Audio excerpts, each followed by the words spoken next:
Greetings, welcome to the June of 2021 update for the restoration of Grand Trunk Western number 4070. My name is Sebastian Marconi, and here we are at the Midwest Railway Preservation Society's beautiful West 3rd Street Roundhouse here in Cleveland, Ohio. This update is featuring our first question and answer segment submitted to us by you guys on the internet.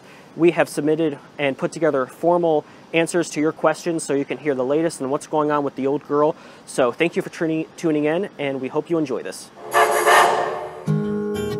So this next question is a popular one that we have been asked a lot, and the question is, where will the 4070 operate when she's done, and will she operate on the Cuyahoga Valley Scenic Railroad? So at this point, it's not entirely certain where the 4070 will operate. While we would like very much to run in the Cuyahoga Valley, it's not honestly quite feasible at this time. There are, however, interested parties both in and out of state we have been in contact with. As the 4070 goes back together, an official announcement will be made on where the locomotive will operate when the time is appropriate. This question was submitted to us by Michael Bob. Michael, thank you for your question. And the question asks, what is the estimated cost range for restoring the 4070 to an operational state? Michael, what we believe is that estimate is probably in the realm of $1 million. However, depending on how much work we are able to get done at the facility by our volunteers and how much by doing inspections we see is actually either wrong with the engine or how much, is actually decent and what we can use, that could easily go up or down. So this next question was brought to us by Joseph Darrell Kaysen. Thank you for your question. And you asked, how much time will it take to get the 4070 operational? Well, that time frame could very well vary, but estimated if we had all of the money present right now, it honestly could take about 2 years, but that could easily change with whatever other issues we could encounter. So this here is another popular question. Many of you have asked, what mechanical work will the 4070 need to be operational again? And the answer to that is basically everything needs to be completely disassembled, inspected, and repaired and replaced as necessary on the locomotive. Major components include the tender tank needs to be rebuilt, roller bearings need to be put on the pony truck, trailing truck, and the tender trucks, and along with that, the tube sheets need to be replaced. This question was asked by Mickey Richards. Mickey, thank you for your question, and you asked us, have you restored the cab yet? And the answer to that is the cab is almost done. All of the sheet metal work is finished. The old wood panels that were removed last year are now being used as templates and producing new ones out of cedar. We have purchased the lumber for the cab, and once the pieces are cut out, they will be installed. We also have to work on the window frames, armrests, and the seats, and of course we have to then sandblast the cab, prime, and paint it. This question was submitted to us by Rodney Cogliotti. Rodney, thank you for your question, and you asked us, will this locomotive have a Casey Jones style whistle or a boiler tube style whistle?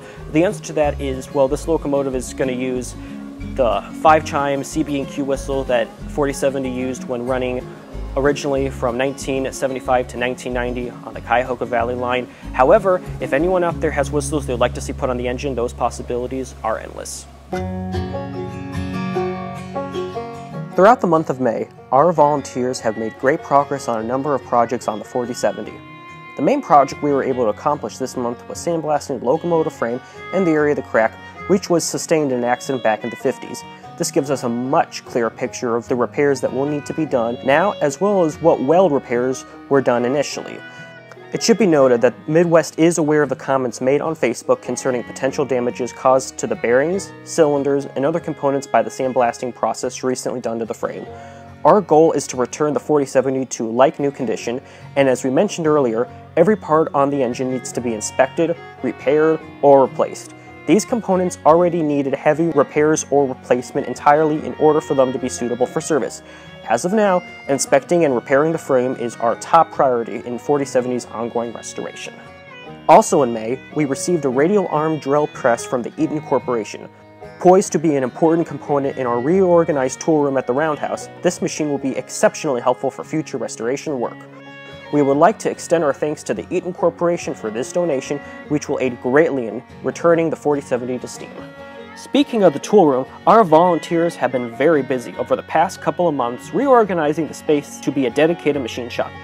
This will be a tremendous aid not only to 4070, but a variety of other projects that we are tackling here at Midwest. As of now, we have the ability to machine and repair parts in-house. Using money left over from our fundraiser to replace the tires on our forklift, we have purchased new replacement tires for the hydraulic cylinder for the drop pit install 4 of the roundhouse, which we will then use to drop 4070's #1 set of drivers in the near future. While we wrap up Apply and install 4, we have been very busy readying the space for the 4070's upcoming stay. Over the past few weeks, volunteers have been fabricating steel racks which will be used to store tools and parts from the 4070. In the future, the pit will be cleaned and the space further organized for the heavy work in store for the 4070. So that was our June of 2021 updates for the restoration of 4070. Thank you for watching and we hope you enjoy it. As always, continue staying updated on photos we put on our Facebook page, our Instagram, and our YouTube channel, along with future updates in the next upcoming months for the locomotive's restoration. Don't forget to donate, share, and thank you so much for watching. Goodbye.